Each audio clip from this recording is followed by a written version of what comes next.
Вітаю, друзі! Ви ж всі пам'ятаєте, що Володимир Зеленський образився на мене на запитання, хто такий Вова, якому будують будинок в династії біля будинків Єрмака, Міндіча і Чернишова, а також запитання про двушечку на Москву та все інше, образився і запровадив проти мене санкції. Так, з порушенням Конституції, бо проти громадянина України неможливо запровадити санкції. Тим більше, що навіть на громадянина Ізраїлю Міндіча наклала санкції на 3 роки, а на Борислава Берези на 10 років. Ну, все зрозуміло. Хто ж кому ближче, а хто ж кого дратує. І от тут найцікавіше. Тому що мої адвокати, і тут треба подякувати Іллі Новікову, який запропонував допомогу і захист, а також адвокатському об'єднанню Баристерс і всім адвокатам, які працюють в ньому, які почали збирати документи для позову в суд. Ні, ми віримо, що в суді України виграти не можна, поки президентом є Зеленський, але ми добре розуміємо, яка буде реакція на всю цю інформацію і всі ці висновки в Європейському суді з прав людини. Так от, нарешті адвокати отримали відповідь від РНБО, і РНБО повідомило моїм адвокатам, що не може повідомити мені, за що на мене наклали санкції, бо санкції наклали на прохання СБУ за підписом пана Хмари, ну той, який сьогодні очолює Міністерство оборони. А причини утаємничили, поставили гриф ДСК для службового користування. І так роблять завжди, коли причин немає. І хочуть, скажімо, приховати нікчемність самих дій. Вони фактично визнали, що не можуть назвати причину, за що на мене наклали санкції. Я вам зараз це продемонструю і дещо додам.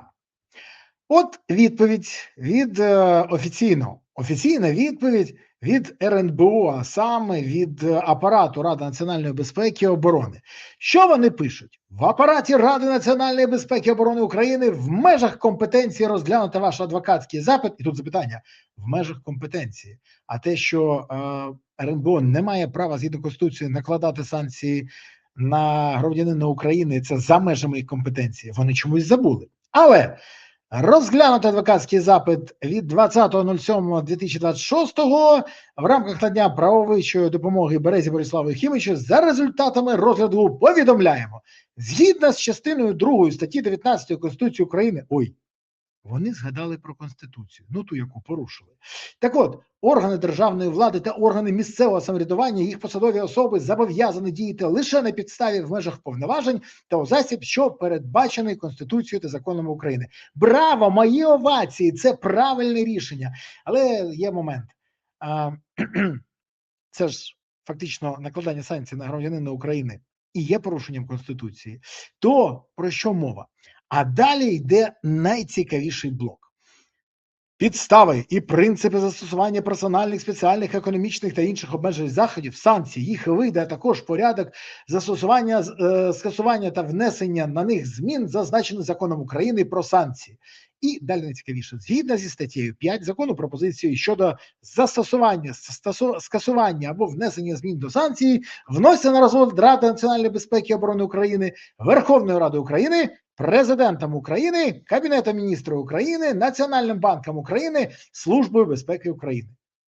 Пропозицію щодо застосування санкцій до Берези Борислава Єфімовича було внесено в установленому порядку Службою безпеки України листом від 26 червня 2026 року номер 4/878 ДСК для службового користування, який містить інформацію з обмеженим доступом і має гриф для службового користування. Крім того, Службою безпеки України поставлена позначку «Копіюванню не підлягає». Так роблять для того, щоб взагалі закрити всю інформацію, і не можна її було передати навіть для суду, щоб суд визнав це нікчемним. Тож, що ми спостерігаємо зараз? Служба безпеки України виконала наказ Зеленського. До речі, хочу сказати, що рік тому, коли в липні минулого року Зеленський знову хотів накласти на мене санкції, то Василь Малюк відмовився це робити, сказавши, що нема ані підстав, ані обґрунтування, а ще це незаконно. робити на громадянина України. І, до речі, він не підписав також санкції і по Порошенка. Це так, для розуміння. Де зараз Малюк, а його зняли. Де зараз Хмара, а його підвисили. Він став на більш високій посаді, він же міністр оборони. При всій повазі до пана Хмара і те, що він робив, коли проєктував паутину, ну, скажімо так, все зрозуміло тут. Інколи навіть герої здають назад, коли не можуть сказати «ні» царю. Малюк зміг, Хмара, на жаль, ні. Але далі найцікавіше. Далі кажуть, що не можуть вони нічого дати, більше того, це величезна проблема. І кажуть, що, вибачте, санкції були накладені рішенням РНБО. А от тут треба подивитися, хто ж ті люди, хто ж ті моральні зірці і гідності, фактично апостоли, які запровадили санкції на мене. Тут все цікаво. Це пан голова РНБО Зеленський, ну той, який не знає, який Вова, для якого будують дім в династії. Пан Буданов, який доволі нормально працює разом з паном Татаровим і нічого не бачить поганого. І, до речі, до якого є вже багато питань у французьких правоохоронних органів, але це окрема історія. Бо там історія в Монако, вибух, ой, там всяке всього цікавого. Загородний, це окрема історія. Клименко, міністр тоді внутрішніх справ, який зараз став головою РНБО. Цікаво, як він взагалі от зараз буде, тоді порушував закон, зараз буде порушувати теж чи як? Пан Кравченко – це прокурор, наш прокурор.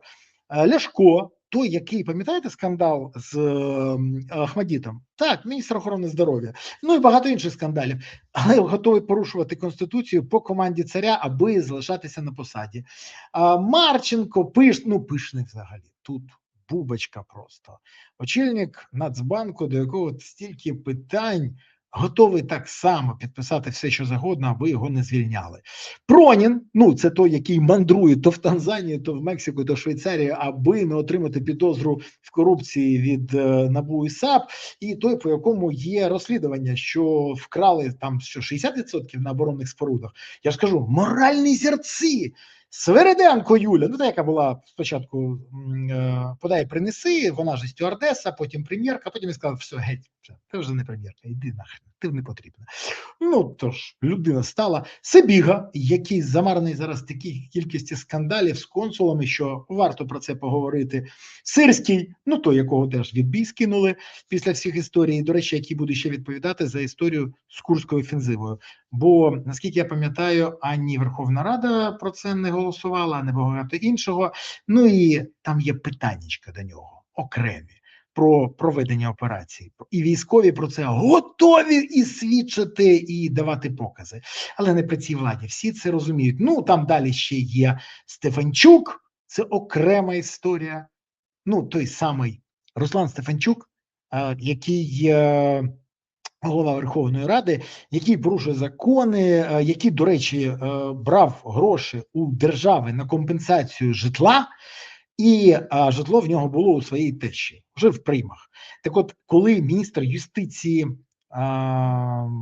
Естонії зробив так само і брав в оренду квартиру у свого пасенка, то він не тільки позбувся своєї посади, а ще й має кримінальне провадження і, скоріш за все, буде отримати строк рішенням суду, бо це корупція. Пряма корупція. А у нас Стефанчук, після того, як так непогано я не знаю, як це назвати, покорумпував себе, отримав посаду з віце-спікера на спікера. Як бачите, як тільки ти виконуєш все, що завгодно, неважливо, що ти робиш. І гусей, зроби що завгодно. Головне, щоб цар був задоволений. До речі, там ще дві людини, яких варто згадати. Бо це Умєров, Федоров. З паном Умєровим зрозуміло. Треба ж було кудись, хоч кудись. Треба було, хоч секретаря. Тож підписав. Яка йому різниця? Він все одно не буде жити в Україні і наздоганяти, коли його будуть, а за порушення Конституції будуть наздоганяти. Він буде з Майамщини казати, я нічого не знав, я взагалі там громадянин іншої країни. А Федоров – це взагалі зірець моралі і фактично людина, яка просто гідна того, щоб за неї вийшли. Бо як вона?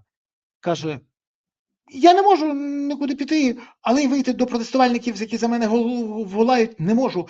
Був у позиції Зеленського, я теж не можу. І мені ніхто не сказав, що я більше не буду членом команди. І все. А як? А що? А що ж робити? А з повагою до тих людей. Я треба, щоб мені щось дали. Ти спочатку вийди до них.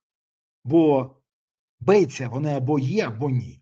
В тебе бейць нема. Сказали порушувати Конституцію? Порушуєш. До речі, мені дуже цікаво, коли на Конотопського будуть накладати санкції, що буде казати Федоров? Що це ж незаконно, на громадянина України. А на інших законно було, коли підписував. Стільки запитань, відповіді немає. Але головна відповідь, що отримали. Санкції абсолютно незаконні. Вони, давайте відверто, це помста Зеленського. Як і Богдан, як і Порошенко, і мені. Ми ж всі це розуміємо. І от, знаєте, я зробив переклад цієї відповіді і показав деяким суддям ЄСПЛ, як діючим, так і колишнім. Вони не просто в шоці, а кажуть, що це має ознаки політичного переслідування та точно допоможе просуванню України на шляху до ЄС. То в мене з'явилося декілька запитань. То це ми так крокуємо до ЄС, порушує стандарти, норми і Конвенцію по правах людини? Чи це навмисно робиться Зеленським, щоб не лише помститися за питання про династію, а щоб блокувати просування членства України в ЄС? Бо з такими порушеннями не приймуть. Кажу, як є. І сказали мені гарантовано, що після рішення ЄСПЛ, Європейського суду з прав людини, Зеленський повинен буде приймати рішення про скасування цих санкцій. Але щось мені підказує, що вже не Зеленський буде приймати рішення. Інший буде президент. Але в цьому випадку варто звернути увагу, що Зеленський і його посіпаки роблять все для того, щоб Україна не стала членом ЄС, навмисно порушуючи не тільки Конституцію, а й Конвенцію по правах людини, Європейську конвенцію, яка є базовим стандартом для України. Є стандартом, який Україна не хоче виконувати. Верніше, не Україна. Зеленський – оцей перелік тих людей, яких я тільки що назвав. Ну що ж, робіть висновки самостійно, куди ми крокуємо і що у нас відбувається. А я вам дякую за те, що ви дивилися цей ефір, за те, що поставили вподобайки, підписалися, поширили, і, звісно, прокоментували, написали свої думки. Це дуже цікаво. Особливо про тих людей, які приймали рішення про запровадження санкцій проти мене. І головне, не забувайте підтримувати ЗСУ, донайте на ЗСУ, приєднуйтесь до ЗСУ, допомагайте ЗСУ. Бо ЗСУ – це запорука того, що Україна є майбутнє. Тож гуртуємося всі навколо ЗСУ, щоб у України було гідне майбутнє. Дякую вам. Па-па.